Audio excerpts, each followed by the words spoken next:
मैं आपके सामने एक ऐसा सनसनीखेज कागज रखना चाहता हूं। पाइपलाइन बदलने का ठेका 22 जुलाई 2022 को अप्रूवल्स आ चुके थे।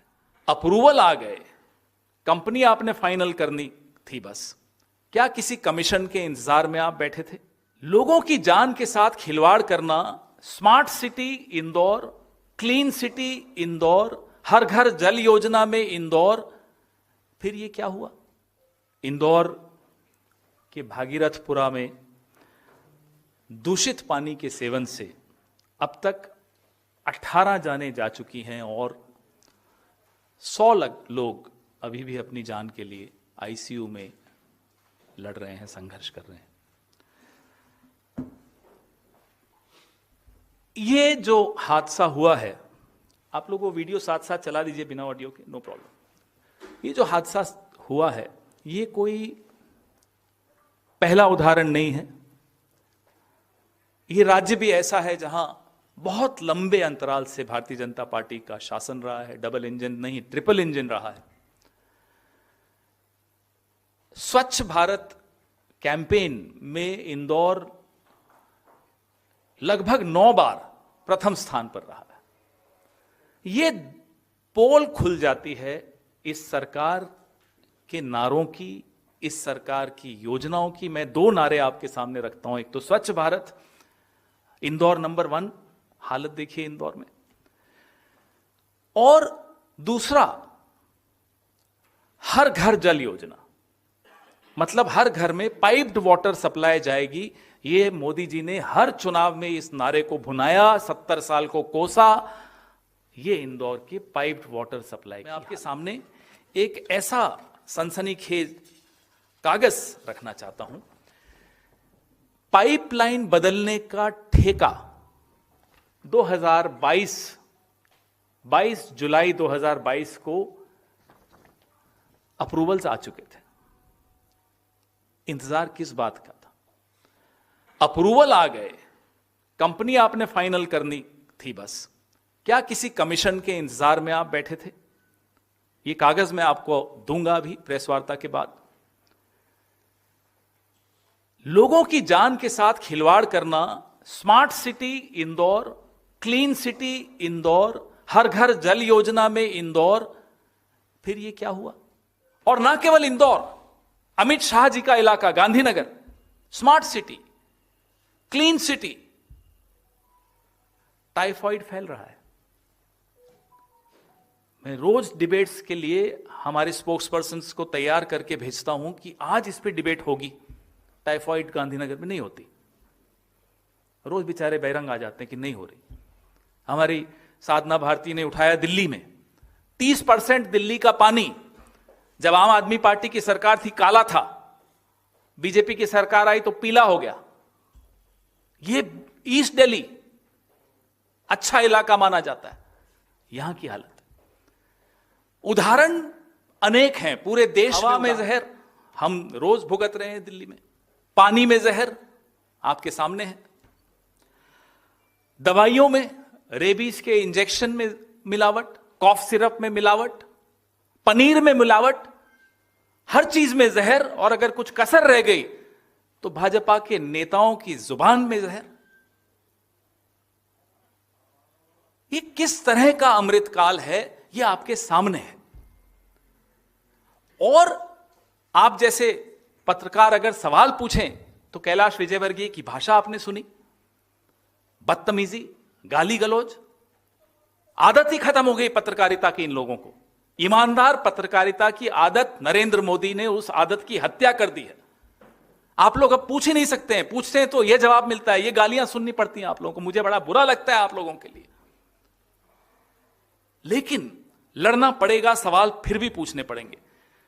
विजयवर्गीय तो गाली देते हैं, मोहन यादव गाना गा रहे हैं, मस्ती में चूर हैं। और अजीब सा की अंतर्कलह भारतीय जनता पार्टी की मध्य प्रदेश में दिखती है, जिसका खामियाजा छोटे छोटे बच्चों को, 6 महीने का बच्चा भी उसमें शामिल है, को भुगतना पड़ रहा है। मेयर कुछ कहता है, मंत्री कुछ और कहता है, मुख्यमंत्री गाना गाता है। ये हाल मध्य प्रदेश का बना हुआ है, जहां 18 महीने छोड़ दीजिए कमलनाथ जी की जो सरकार आई थी, पिछले कई सालों से लगातार इनकी सरकार है। और जो इंटरनेशनल सेंटर फॉर सस्टेनेबिलिटी की एक रिपोर्ट है, वो बता रही है कि 70% पानी भारत का दूषित हो चुका है।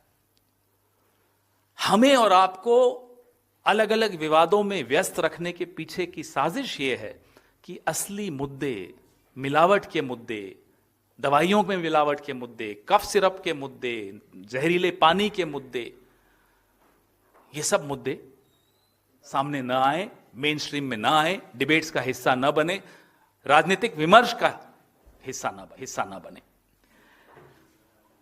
हजारों करोड़ खर्च किए गए, हर जल योजना, हर घर जल योजना, घर घर जल योजना। ये घर घर जल नहीं था, माफ कीजिएगा, घर घर मल योजना थी। हम सब के पानी में मल आ रहा था, ये हालत थी इंदौर की। ये हालत कई शहरों की है, इंदौर का तो सामने आ गया। और सवाल अभी भी इंदौर में ऐसे हैं जिनका जवाब आपको नहीं मिल रहा। मैं अभी सवाल पूछूंगा।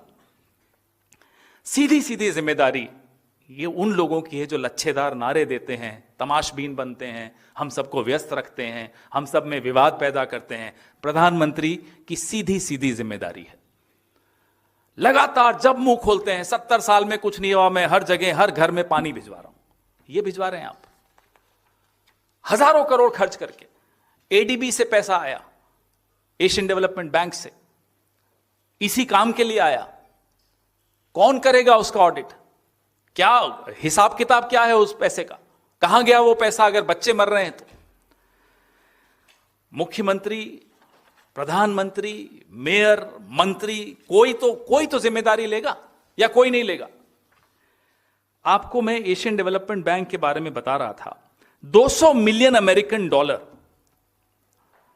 का ऋण 2003 में मिला भोपाल, ग्वालियर, इंदौर, जबलपुर, इन शहरों को कवर करने के लिए। उस पैसे का क्या हुआ? यह सवाल आपको पूछना होगा, हमें पूछना होगा। भले कैलाश विजयवर्गीय जैसे गाली देने वाले लोगों का सामना करना पड़े, वो गाली दें, लेकिन यह सवाल हमें पूछना होगा ताकि और बच्चे न मर सके।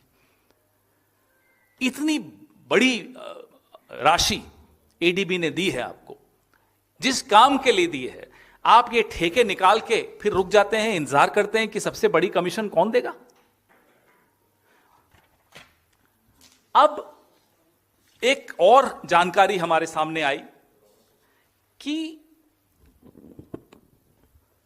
सवाल हम पहले पूछेंगे क्योंकि जानकारी है हमारे पास, लेकिन हम जवाब सरकार से मांगना चाहते हैं कि क्या इंदौर में जो दूषित पेयजल से मौतें हुई, उन मामलों में वाटर सैंपल्स और प्रभावित नागरिकों के स्टूल सैंपल की कल्चर जांच हुई या नहीं हुई? बहुत महत्वपूर्ण सवाल है। अगले सवाल से आपको मालूम पड़ेगा कि ये क्यों पूछ रहा हूं मैं। अगर जांच कराई गई है तो हैजा का बैक्टीरिया क्या उसमें मिला या नहीं मिला? ये आज प्रेस वार्ता करने की जरूरत इसलिए पड़ी, आप लोग चर्चा कर रहे थे इंदौर की, ऐसा नहीं कि नहीं कर रहे थे। ये बहुत चौंकाने वाली बात है। सरकार क्या छिपा रही है, ये जनता को जानने का हक है। मध्य प्रदेश की ही नहीं, पूरे देश की जनता को जानने का हक है। हैजा का बैक्टीरिया मिला या नहीं, ये हम सरकार से मांग कर रहे हैं। इसका जवाब दें, लिखित में दें, आप सबके सामने दें, बिना गाली दिए दें। वाइब्रो कॉलेरा की अगर पुष्टि हुई, ये हैजा का बैक्टीरिया होता है, अगर पुष्टि हुई तो क्या इन मामलों को IDSP integrated disease surveillance programme के अंतर्गत विधिवत नोटिफाई किया गया है या नहीं? क्योंकि भारत में हैजा एक नोटिफाइबल डिजीज है। क्या इसकी नोटिफिकेशन हुई है या नहीं? ये हमारा तीसरा सवाल है। हमारा चौथा सवाल है, क्या हैजा से संबंधित मामलों, मौतों की सूचना राज्य सरकार द्वारा केंद्र सरकार को, ministry of health family welfare को दी गई या नहीं दी गई?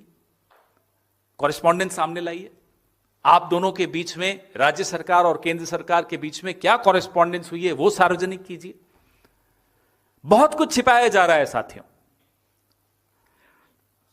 क्या इस हैजा की गंभीरता को देखते हुए इंटरनेशनल हेल्थ रेगुलेशंस 2005 के अंतर्गत WHO को नेशनल IHR फोकल पॉइंट के माध्यम से सूचित किया गया या नहीं? और किया गया तो वो कॉरेस्पॉन्डेंस भी आप सार्वजनिक कीजिए। ये बहुत मौलिक सवाल हैं, बहुत महत्वपूर्ण सवाल हैं